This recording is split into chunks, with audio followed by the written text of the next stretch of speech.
अस्सलाम वालेकुम, welcome back to my YouTube channel. कैसे हैं आप सब? उम्मीद करती हूँ कि आप सब ठीक होंगे और 90% लोग बिना चैनल सब्सक्राइब किए वीडियो देख रहे हैं। अगर आपने अभी तक मेरा चैनल सब्सक्राइब नहीं किया तो जल्दी से सब्सक्राइब कर लें। और आज की पहली न्यूज़ निकल कर आ रही है तलहा रिव्यू के हवाले से।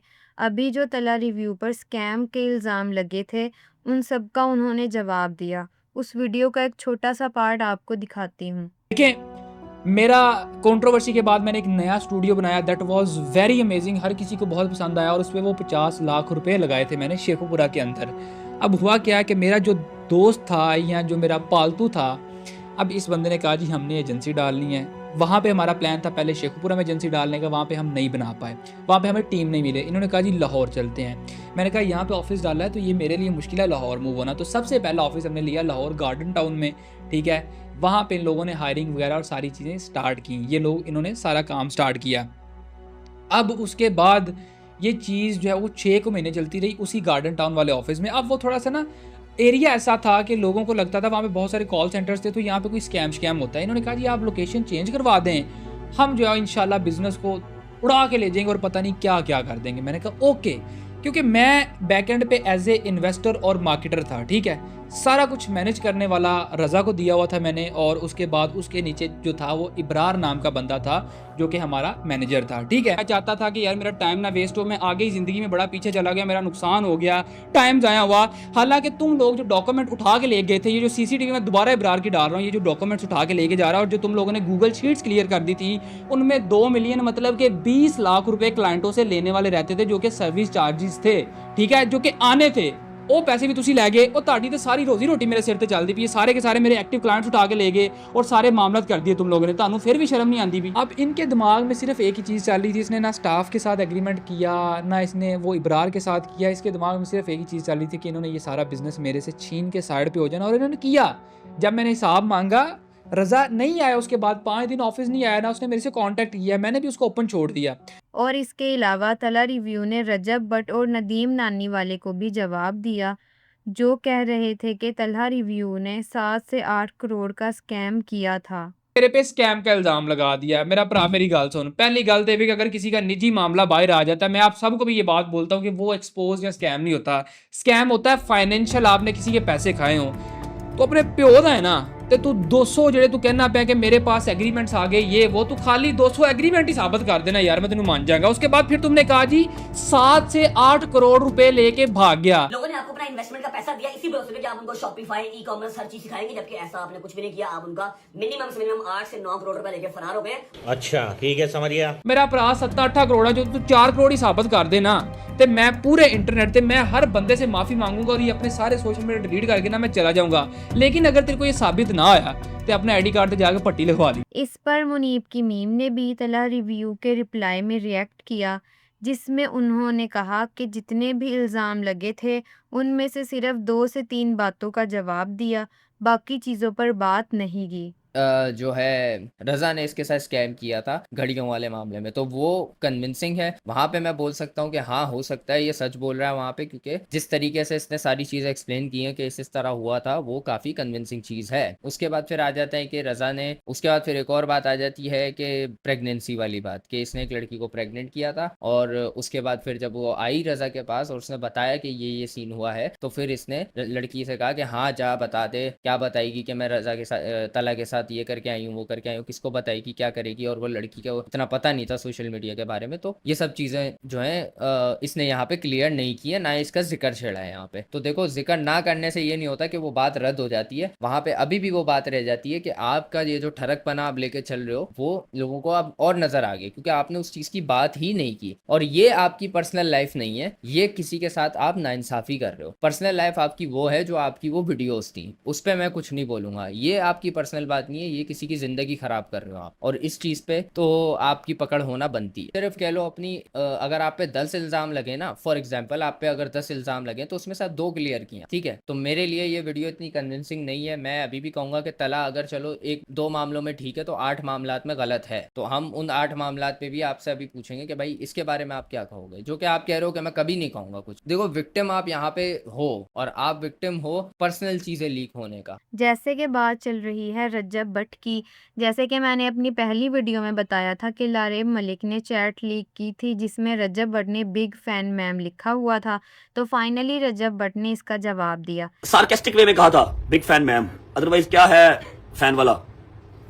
अल्लाह की कसम मैं जेब चाड़ा ना तेरे जरिए 6-7 निकलदियां ने, जेब चाड़ा, सिर्फ जेब चाड़ा, वो भी थोड़ी जी भारियां होंगियां, वो तो किसी खाते ही नहीं आती। सिर्फ एक कह लो कि आपका क्लीन इंस्टाग्राम है, उसके रिलेटेड ही हमारी बात हुई थी कि यार चलो ठीक है अच्छी लड़की है। हम इस ये आपके गले पड़ जाएगी चीज, डाढ़ी पड़ेगी आपको। वो 2-4-5 दिन का फॉर यू तो मिला, आपने बड़ा इंजॉय किया और फॉर यू को, लेकिन अभी कमेंट्स नहीं ऑफ करने हैं, ठीक है।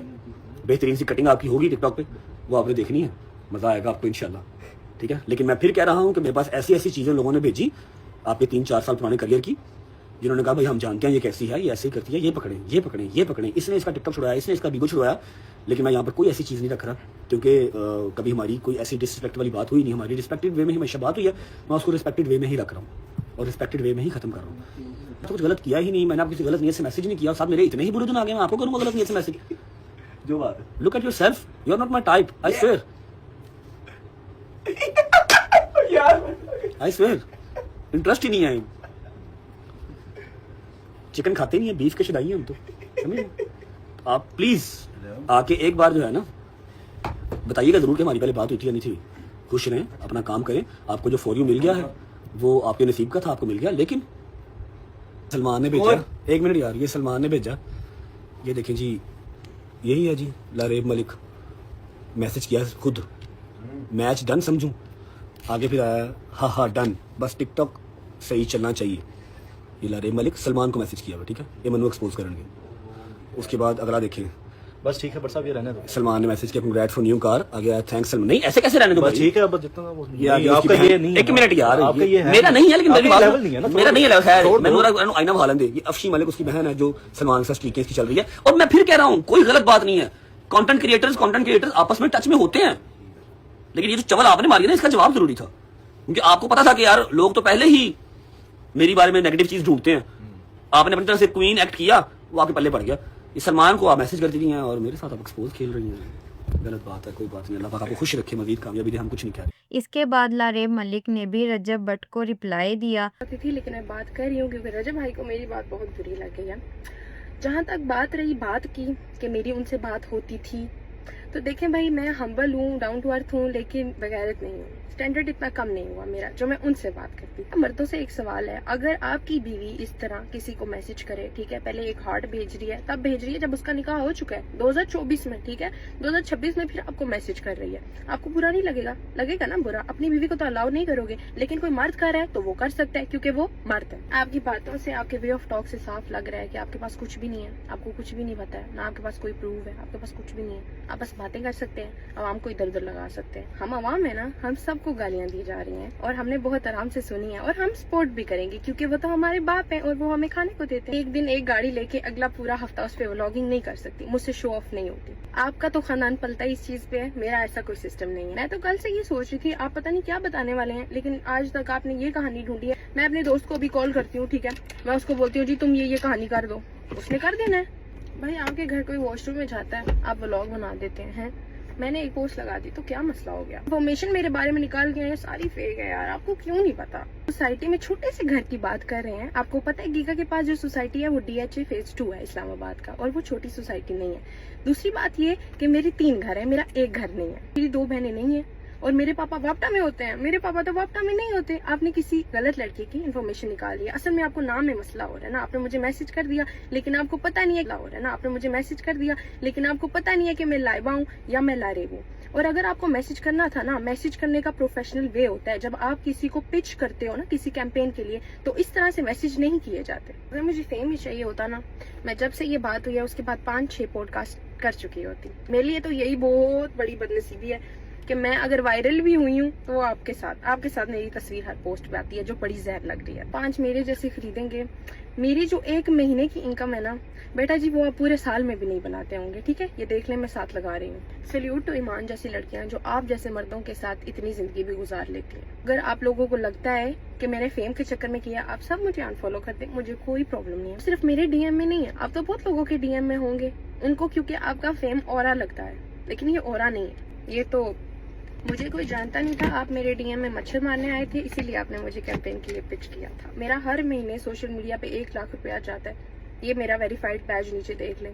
ऐसे इंसान को फेम देना जो आपको आके ऐसे एब्यूजिव वे में कुछ भी बोल के निकल जाए, यार अवाम चूज वाइजली। और अगर कोई नीचे आके भी गालियां लिखेगा ना, तो मुझे गालियां सुनने की आदत नहीं है, लेकिन आपके पापा गालियां देते भी हैं और उन्हें सुनने की भी आदत है। आप वहाँ पे जाएं, आप कमेंट करें, कोई मसला नहीं। आप खुश रहें, खुशियां बांटें। मेरी किसी और इसके अलावा लारेब मलिक की सिस्टर ने भी एक वीडियो शेयर की। वाह भट्टी साहब वाह। अब आप बोलेंगे कि ये लड़की भी फेम लेने के लिए आती है। आपने मेरा नेम किस खुशी में यूज किया? मैं आप प्रूफ नहीं कर सके कि आप उसके इनबॉक्स में क्या लेने के लिए गए थे, तो आप कह रहे हैं जी इसकी बहन। आपने मेरी इंस्टा चेक की, आपने मेरी टिकटॉक चेक की, आपको वहां से कुछ भी नहीं मिला क्योंकि मेरे साथ मेरी जस्ट फैमिली ऐड है। तो आप पहुंच गए अफशी मलिक की स्नैपचैट पे। का वास्ता है मेरा नेम यूज करें, दैट्स व्हाई मैं आपको बताने के लिए आई हूं भाई, हमें नहीं फेम चाहिए, खुदा का वास्ते। पर सब जान छोड़ दो। साड़ी वाले की आपने स्क्रीनशॉट लगाया ना सलमान को मैसेज करते हुए, और उसमें ना अपने फॉलोअर ठीक नहीं दिखे, जाके लारे की फॉलोइंग चेक करें और फिर आपने अब दोबारा से वो बनाए एग्जैक्ट यूजर नेम वहां पे ठीक करें और फिर से आए लोगों को दिखाने। आज की लास्ट न्यूज़ निकल कर आ रही है वकार ज़का के हवाले से। उनकी एक वीडियो वायरल हो रही है जिसमें उनकी मुलाकात कायद-ए-आज़म मोहम्मद अली जिन्ना की ग्रैंड डॉटर के साथ लंदन के एक क्लब में होती है। उस वीडियो का एक छोटा सा पार्ट आपको दिखाती हूँ। One of the most beautiful girl I have ever seen.